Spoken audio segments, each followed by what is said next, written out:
Hello friends, welcome to my channel. तो friends, आज के इस वीडियो में हम डिटेल्स में बात करने वाले हैं बाइक फाइनेंस को लेकर। तो बाइक फाइनेंस से रिलेटेड काफ़ी ज़्यादा मुझे क्वेश्चंस आता है इंस्टाग्राम पर, आप लोग काफ़ी ज़्यादा मैसेजेस करते हैं। तो फ्रेंड्स, आप आज के इस वीडियो को देख लें। बाइक फाइनेंस से लेकर आपकी जितनी भी डाउट्स है वो सब आज की इस वीडियो में क्लियर हो जाएगी। मैं सभी के लिए फ्रेंड्स आज बताने वाला हूँ। इसमें आज मैं टोटल 3 टॉपिक्स कवर इसमें करने वाला हूँ। एक मैं कवर करूँगा नॉन इनकम प्रूफ वालों के लिए, एक करूँगा फ्रेंड्स इनकम प्रूफ वालों के लिए, और एक करने वाला हूँ स्टूडेंट्स के लिए। तो इसमें मैं सभी के लिए बताऊँगा कि क्या आपको डॉक्यूमेंट्स वगैरह देना पड़ेगा, क्या आपकी मिनिमम एज होनी चाहिए, कितना आपको डाउन पेमेंट करना पड़ता है, कितना आपसे कंपनी जो है वो इंटरेस्ट वगैरह चार्ज करती है। तो आज के इस वीडियो में हम डिटेल्स में बात करने वाले हैं बजाज पल्सर 125 स्प्लिट सीट के फाइनेंस को लेकर। तो इसमें फ्रेंड्स मैं इस बाइक का आपको पूरा डिटेल्स बताऊंगा कि ऑन रोड प्राइसिंग क्या मिल जाता है। तो चलिए वीडियो को स्टार्ट करते हैं। अगर अभी तक आपने चैनल को सब्सक्राइब नहीं किया था तो सब्सक्राइब करके बेल आइकन को ज़रूर से प्रेस कर दें, ताकि आपकी कोई भी ऐसी इंटरेस्टिंग वीडियोस और बाइक अपडेट्स मिस ना हो जाए। तो सबसे पहले फ्रेंड्स हम बात कर लेते हैं कि आपको बेसिक डॉक्यूमेंट्स क्या क्या लगेगा, जो कि मतलब बेसिक डॉक्यूमेंट्स होता है, जो कि फ्रेंड्स आप किसी भी केस से बिलोंग करते हैं वो आपको देना पड़ेगा। सबसे पहला और जो सबसे बेसिक डॉक्यूमेंट्स जो होता है वो होता है फ्रेंड्स आपका परमानेंट एड्रेस प्रूफ, जिसमें कि आप आधार कार्ड दे सकते हैं, वोटर कार्ड दे सकते हैं, बिजली बिल वगैरह दे सकते हैं। तो ये आपको बेसिक डॉक्यूमेंट्स है जो कि आपको लगेगा। उसके बाद फ्रेंड्स आपको 4 फोटोग्राफ्स लगेगा, बैंक का पासबुक लगेगा जो कि अपडेटेड पासबुक होना चाहिए, मतलब करेंट डेट जिस टाइम पे आप फाइनेंस करवा रहे हैं उस टाइम तक वो अपडेटेड होना चाहिए। उसके बाद काफ़ी केसेस में फ्रेंड्स क्या है कि चेक की भी डिमांड की जाती है, तो आपसे चेक भी मांगा जा सकता है। तो आपको 2 चेक वगैरह भी जो है वो लग सकता है, कैंसिल्ड चेक। तो ये बेसिक डॉक्यूमेंट्स था जो कि आपको देना पड़ेगा। अब हम बात कर लेते हैं कि नॉन इनकम प्रूफ वालों के लिए, जैसे कि जिनके पास किसी भी तरह का कोई इनकम प्रूफ वगैरह नहीं रहता है। तो फ्रेंड्स उस केस में अगर आपका ओन हाउस वगैरह है, अगर आप उसका प्रूफ वगैरह शो कर सकते हैं तो उससे भी आपका फाइनेंस हो जाएगा। आधार कार्ड आपको देना होगा, बिजली बिल वगैरह लगेगा, फ़ोटो लगेगा। और इस केस में फ्रेंड्स आपको 80% तक का जो है वो मतलब लोन अप्रूव किया जा सकता है। मतलब 20% तक का आप डाउन पेमेंट अगर करते हैं तो आपको लगभग में 80% तक का लोन आपको देखने को मिल जाएगा।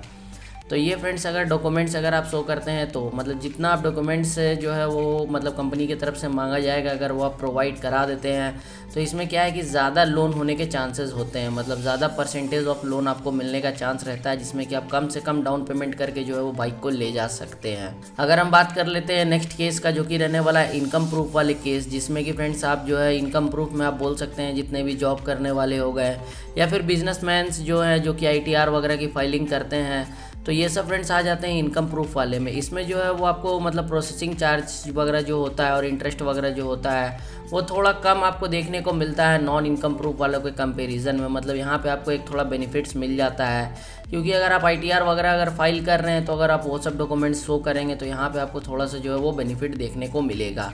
अब लास्ट केस में हम बात कर लेते हैं स्टूडेंट्स के रिगार्डिंग कि अगर आप स्टूडेंट हैं, ज़्यादातर जो होते हैं फ्रेंड्स पल्सर वगैरह जो भी खरीदते हैं अपने भाई लोग वो सब स्टूडेंट्स ही होते हैं। तो उस केस में क्या रहेगा, तो स्टूडेंट्स में सबसे पहला जो केस है फ्रेंड्स कि आपका जो एज है वो 21 के अबव होना चाहिए, तो आपका जो लोन है वो ईजिली हो जाता है। बट अगर आपका एज उससे कम है, जैसे कि अगर आप 18+ हैं, 18 और 21 के बीच में अगर आप आते हैं, तो इस केस में फ्रेंड्स आपको जो है एक मतलब कोई एप्लीकेंट की ज़रूरत पड़ती है, जो कि कोई भी हो सकते हैं, आपके ब्रदर, मदर, सिस्टर, फादर, किसी को भी आप रख सकते हैं जिनका कि एज आपसे ज़्यादा है, 21 से अबव है। तो वो एज आपके को एप्लीकेंट मतलब आपको उसमें अटैच कर दिया जाएगा, जिससे कि बाइक तो आपके नाम पर रहेगी बट एज अ गारंटर वो आपके बन जाएंगे। तो इस केस में भी फ्रेंड्स क्या है कि आप 20% या 25-30% तक का जो है वो डाउन पेमेंट करके अपनी बाइक को घर ले जा सकते हैं। तो ये सब हो गया फ्रेंड्स सभी केसेस की बात, income proof, non income proof, student वगैरह के बारे में। अब हम बात कर लेते हैं कि इस बाइक का आपको ऑन रोड प्राइसिंग क्या देखने को मिलता है। तो इस बाइक का फ्रेंड्स अगर आप देखते हैं तो काफ़ी सारे आपको वेरिएंट्स देखने को मिल जाएंगे, जैसे कि पल्सर 125 आपका नियॉन में आ जाता है, स्प्लिट सीट में आता है। तो अभी हम बात कर रहे हैं स्प्लिट सीट के बारे में। तो इसमें आपको 2 वेरिएंट्स मिलता है, एक ड्रम एक डिस्क। तो इसका जो ड्रम वेरिएंट है वो लगभग में आपको 88 से 90,000 रुपीज़ के अप्रॉक्स में ऑन रोड देखने को मिल सकता है। ऑन रोड जो प्राइसिंग होती है फ्रेंड्स वो RTO और इंश्योरेंस चार्जेस पे काफ़ी डिपेंड करता है। तो हो सकता है आपके एरिया में थोड़ा सा ज़्यादा या कम हो सकता है। आप अपने एरिया का RTO चार्जेस वगैरह जो है या फिर आप ऑन रोड प्राइसिंग हमें नीचे कमेंट करके बता सकते हैं। अगर हम बात करते हैं इसके डिस्क वेरिएंट के बारे में, तो इसका जो डिस्क वेरिएंट है वो लगभग में 95 से 98,000 रुपीज़ के अप्रॉक्स में आ जाता है। तो अगर हम बात करते हैं कि आपको मिनिमम डाउन पेमेंट क्या करना पड़ेगा, तो फ्रेंड्स अगर आप इस बाइक के लिए 25,000 रुपीज़ का अगर आप डाउन पेमेंट करते हैं, इसके डिस्क मॉडल के बारे में मैं आपको बता रहा हूँ, तो आपका जो लोन अमाउंट है वो 70,000 रुपीज़ तक का बनता है इसमें। और अगर हम टेन्योर जो है मतलब टाइम जो है अगर उसे 30 मंथ्स का रखते हैं और इंटरेस्ट जो है वो लगभग में आपको यहाँ पे मतलब 11 से 12 या 13% के बीच में जो है वो चार्ज किया जाता है। इंटरेस्ट रेट जो होता है वो काफ़ी फ्लक्चुएटिंग होता है। और फ्रेंड्स काफ़ी टाइम पे ऑफर्स भी चल रहे होते हैं जहाँ पे आपको कम से कम इंटरेस्ट रेट में भी बाइक्स मिल जाती है। बट अभी जो बेसिक इंटरेस्ट है वो हम लेकर चल रहे हैं 11% का। तो आपका जो EMI मतलब बनेगा 30 मंथ्स के लिए वो बनेगा फ्रेंड्स 3000 रुपीज़ के अप्रॉक्स में।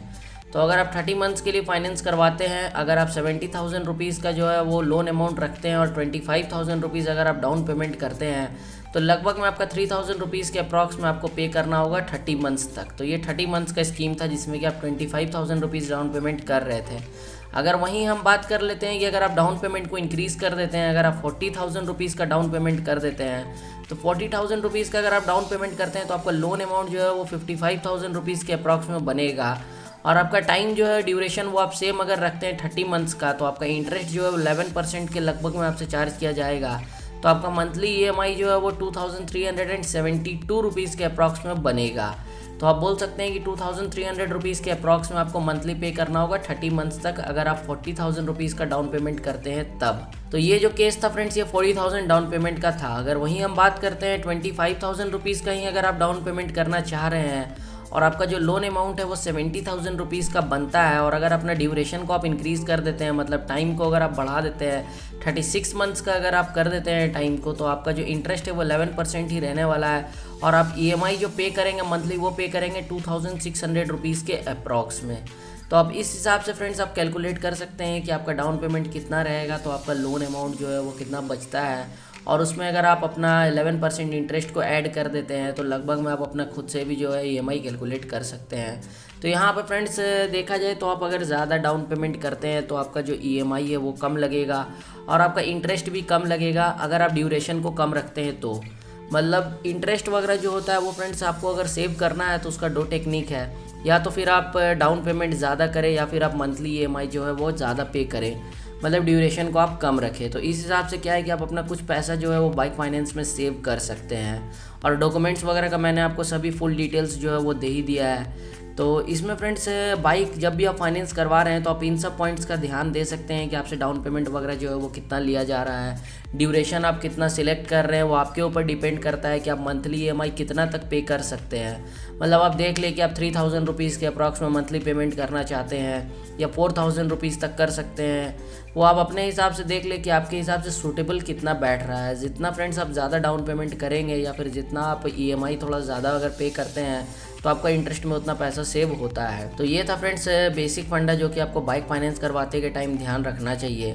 तो होप करता हूँ आपकी जितनी भी डाउट्स होगी डॉक्यूमेंट से लेकर फाइनेंस तक वो सब क्लियर हो गई हो। अगर फिर भी आपको कुछ पूछना है तो आप मुझे इंस्टाग्राम पर फॉलो कर लें, मैं वहाँ पर बाइक अपडेट्स वगैरह जो है वो रेगुलरली पोस्ट करते रहता हूँ। तो मिलते हैं फ्रेंड्स हम लोग नेक्स्ट वीडियो में, तब तक के लिए I am Satyam Gupta signing off. Thank you friends.